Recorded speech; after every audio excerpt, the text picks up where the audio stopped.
Praise the Lord. దేవుని నామానికి స్తోత్రాలు. దేవుని బిడ్డలారా, కూడి చేరి ఉన్న మీ అందరికీ ప్రభు పేరిట వందనాలు తెలియజేస్తున్నాం. ప్రతి ఉదయం ఈ వాక్య సందేశాన్ని వీక్షిస్తున్నారు కదండి, దయచేసి గమనించండి. అందించబడేటువంటి ఈ వాక్య సందేశాలు మీ బంధువులకు, మీ రక్త సంబంధాలకు, మీ చుట్టాలకు పరిచయం చేయండి. తప్పనిసరిగా వాక్యం వినండి. పరిశుద్ధాత్మ దేవుడు మిమ్మల్ని ఆశీర్వదిస్తాడు. లైక్ చేయండి, సబ్స్క్రైబ్ చేయండి. తప్పనిసరిగా పరిశుద్ధాత్మ దేవుడు మిమ్మల్ని ఆశీర్వదించి ముందుకు నడిపిస్తాడు. ఈ వాక్య సందేశాన్ని కొంతమందికి మీరు షేర్ చేయాలని ప్రభు పేరిట మనవి చేస్తూ ఉన్నాను. ఈరోజు దేవుని వాక్యము కొద్ది నిమిషాలు మీతో చెప్పాలని నేను ఆశపడతా ఉన్నాను. రోమీయులకు రాసిన పత్రిక 9వ అధ్యాయము 2వ వచనాన్ని ఒకసారి జ్ఞాపకం చేసుకుందాం. క్రీస్తునందు నిజమే చెప్పుచున్నాను, అబద్ధమాడుట లేదు. దేవుడు తన వాక్యమును దీవించునుగాక. ఆమేన్. చిన్న ప్రార్థన. మహాపరిశుద్ధుడైన తండ్రి, చదవబడిన వాక్యం మీద మీ కనుదృష్టి ఉంచి మా బిడ్డలందరితో మాట్లాడమని యేసు పరిశుద్ధ నామములో ప్రార్థన చేసి వేడుకొనుచున్నాం తండ్రి. ఆమేన్. Praise the Lord. దేవుని నామానికి స్తోత్రాలు. ప్రభునందు ప్రియమైన దేవుని బిడ్డలారా, ప్రతి ఉదయం దైవాగ్ని పరిచర్య ద్వారా ఈ స్వార్థ సందేశాలు అందిస్తూ ఉన్నాం.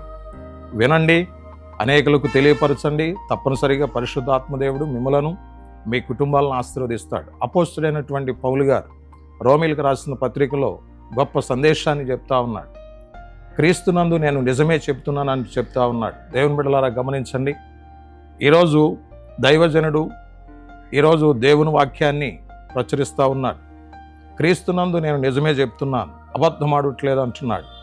క్రీస్తులో ఉన్నటువంటి మన జీవితాల్లో, క్రీస్తును అంగీకరించినటువంటి మన జీవితాల్లో, విశ్వాసంలో సహవాసములో ముందుకు సాగుతున్నటువంటి మన జీవితాల్లో మనం నేర్చుకోవలసినటువంటివి కొన్ని ఉన్నాయి. దేవుని బిడ్డలారా, క్రీస్తులో జీవిస్తున్నాం కాబట్టి మన అనుదిన జీవితంలో కూడా నిజమే పలకాలి, అబద్ధం అనేది మాట్లాడకూడదని దేవుని వాక్యం చెప్తా ఉంది. ఈ దినాన్ని చాలామంది ప్రజల జీవితాల్లో మనం చూసినప్పుడు దేవుని బిడ్డలారా, వాక్యానుసారంగా జీవిస్తున్నటువంటి వారు చాలామంది ఉన్నారండి. ప్రార్థనాపూర్వకంగా జీవించే వాళ్ళు చాలామంది ఉన్నారు. దైవ సందేశాలు వినేవాళ్ళు చాలామంది ఉన్నారు. అనుదినము కూడా వాక్యమును చదివి దేవునిలో ముందుకు ఎదిగేవాళ్ళు చాలామంది ఉన్నారు. దేవుని బిడ్డలారా గమనించండి. దేవుని వాక్యం చెప్తా ఉంది కదా, నీ జీవితంలో, నా జీవితంలో, మన జీవితాల్లో మనం నేర్చుకోవాల్సింది ఏంటి తెలుసా? క్రీస్తులో ఉన్నాం కాబట్టి నిజమే పలకాలి. మనకి ఎన్ని ప్రమాదాలు వచ్చినా, ఎన్ని కష్టాలు వచ్చినా, ఎన్ని ఆర్థిక పరిస్థితులు ఉన్నా, ఎన్ని అప్పుల భారములు ఉన్నా, స్నేహితులతో కానివ్వండి, బంధువులతో కానివ్వండి, రక్త సంబంధులతో కానివ్వండి, ఇరుగు పొరుగు వారితో కానివ్వండి, ఈవెన్ ఎవరితోనైనా మనం మాట్లాడుతున్నప్పుడు అబద్ధం అనేది మాట్లాడకూడదు. మన జీవితాల్లో మనకి ప్రాణం పోయినా కానీ, మన జీవితాల్లో మనకి ఎంత కష్టం వచ్చినా కానీ, ఎన్ని విధాలుగా శ్రమలు వచ్చినా కానీ అబద్ధం అనేది మన జీవితంలో మాట్లాడకూడదు. దేవుని బిడ్డలారా, అపోస్తుడైనటువంటి పౌలు దేవుని వాక్యం చెప్తా ఉన్నాడు.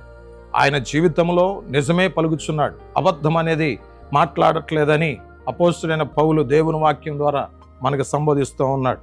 దేవుని బిడ్డలారా, విశ్వాసులారా, స్త్రీలారా, పురుషులారా, దయచేసి గమనించండి. మీ కుటుంబాల్లో ఎంతమంది అబద్ధాలు మాట్లాడుతూ ఉన్నారు? సంసారంలో కానివ్వండి, కాపురంలో కానివ్వండి, చాలామంది దేవుని బిడ్డలారా ఎంతమంది అబద్ధం మాట్లాడుతూ ఉన్నారు? దయచేసి గమనించాలి.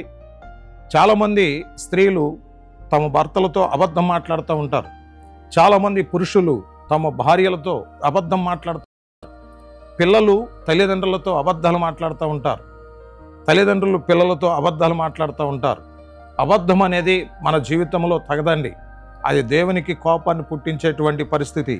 కాబట్టి దేవుని బిడ్డలారా, ప్రతి విషయంలో కూడా నీవు ఎలా ఉండాలంటే, ప్రభునందు జీవిస్తున్నావు కాబట్టి, క్రీస్తునందు బ్రతుకుచున్నావు కాబట్టి, దేవుని ఎడల లోబడి ఉన్నాం కాబట్టి, మనకి ఎంత భయంకరమైన పరిస్థితులు ఎదురైనప్పటికీ మనం ఏం చేయాలి తెలుసా?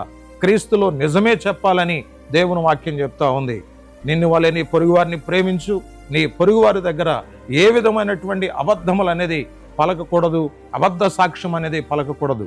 అపోస్తుడైన పౌలు గారు తన వ్యక్తిగత జీవితంలో కానివ్వండి, సువార్త పరిచర్యలో కానివ్వండి, విశ్వాసంలో కానివ్వండి, దేవుని బిడ్డలారా ఎల్లప్పుడూ నిజమే పలుకున్నట్లుగా, అబద్ధం మాట్లాడనటువంటి వాడిగా మనకి కనబడుతూ ఉన్నాడు.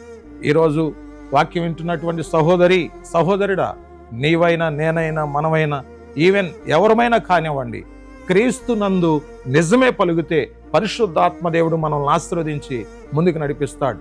దేవుడి వాక్యమును దీవించునుగాక. నీ కొరకు నేను ప్రార్థన చేస్తున్నాను. మహాపరిశుద్ధుడైన తండ్రి, మీకు స్తోత్రాలు వందనాలు తెలియజేస్తా ఉన్నాను. విన్న వాక్యం ప్రతి హృదయంలో భద్రపరచబడులాగిన సహాయం చేయండి. ప్రతి వ్యక్తిని మీరు దీవించండి. వారి కుటుంబాల్లో, వారి సంసారాల్లో, వారి కాపురాల్లో ప్రతి ఒక్కరు కూడా నిజమే పలుకుటకు సహాయం చేయండి. అబద్ధములు ఆడేవారిని మార్చండి. ప్రతి విషయంలో ప్రతి ఒక్కరిని ముట్టి స్వస్థపరిచి బలపరిచి నడిపించి మహిమ పొందమని యేసు పరిశుద్ధ నామములో ప్రార్థన చేసి వేడుకొనుచున్నాం తండ్రి. ఆమేన్. God bless you. అందరికీ వందనాలండి.